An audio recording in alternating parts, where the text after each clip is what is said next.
नाही, लंका त्यांचीच आहे. आम्ही हनुमान आहोत सगळे. लंका ही रावणाची जळते, त्यांना माहित नाही. रामाला दाढी नव्हती, दाढी रावणाला होती. त्यांना रामायण वाचावं लागेल, त्यांना महाभारत वाचावं लागेल. काय की या महाराष्ट्राला सुसंस्कृत मुख्यमंत्री कायम मिळालेले आहे. यशवंतराव चव्हाणांपासून परंपरा जर आपण पाहिली उद्धव ठाकरेपर्यंत सगळे संस्कारी आणि सुसंस्कृत मुख्यमंत्री होते. ते साहित्य, कला, काव्य याच्यामध्ये रमायचे, लेखक त्यांच्याबरोबर असायचे. त्याच्यामुळे कोणाचं काय जळताय बरं का हे लवकरच कळेल ना. मुळात दिल्लीचीच लंका जळते.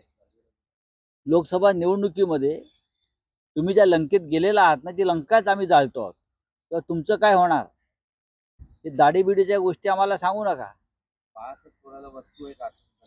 बाळासाहेब चोरायला वस्तू आहे का? विचार असा चोरून मिळत नाही. चोरटे भामटे यांचं राज्यावर सुरू आहे आणि ते लवकरच आम्ही नष्ट करू.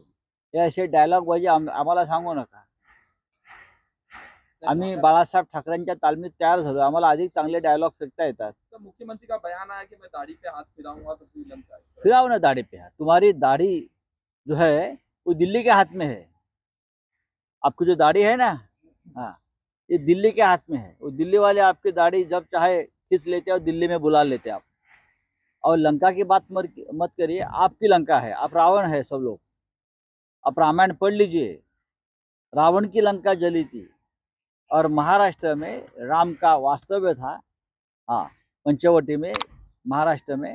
आप थोड़ा रामायण पढ़ लीजिए और बाद में बात कर लीजिए. सर, भाजपने छत्रपती शिवाजी महाराज यांचा अपमान करणाऱ्या सुधांशू त्रिवेदींना राज्यसभा दिली आहे. मग त्याच्यावरती तुमचे सध्याचे जे मुख्यमंत्री आहेत दाढीवाले, दाढीवाले, काडीवाले, त्यांना विचारा याच्यावर तुमचं काय मत आहे की छत्रपती शिवाजी महाराजांचा अपमान करणाऱ्या व्यक्तीला राज्यसभा परत दिली. याच्यावर तुमचं काय मत आहे का? आता कोणाची लंका तुम्ही जाळणार आहात की तुमच्या शिफ्टीला आग लावून घेताय? लंकेला नाही, तुमच्या दाढीलाच आम्ही आग लावणार आहोत. तुमची दाढीच आम्ही पेटवणार आहोत. हे लक्षात घ्या. त्यांना सांगा जाऊन. तो ऐकत असेलच ते. आता आज मी मुद्दाम त्यांच्या गुंडांबरोबरचा फोटो टाकला नाही. थोडी त्यांना गॅप दिलेली आहे. विश्रांती, जरा घाबरले आहेत ते, अस्वस्थ आहेत, झोप येत नाही त्यांना. कारण लवकरच असे काही फोटो माझ्याकडून येणार आहेत बरं का, की अमित शहाना सुद्धा विचार करावा लागेल काय माणूस नेमका.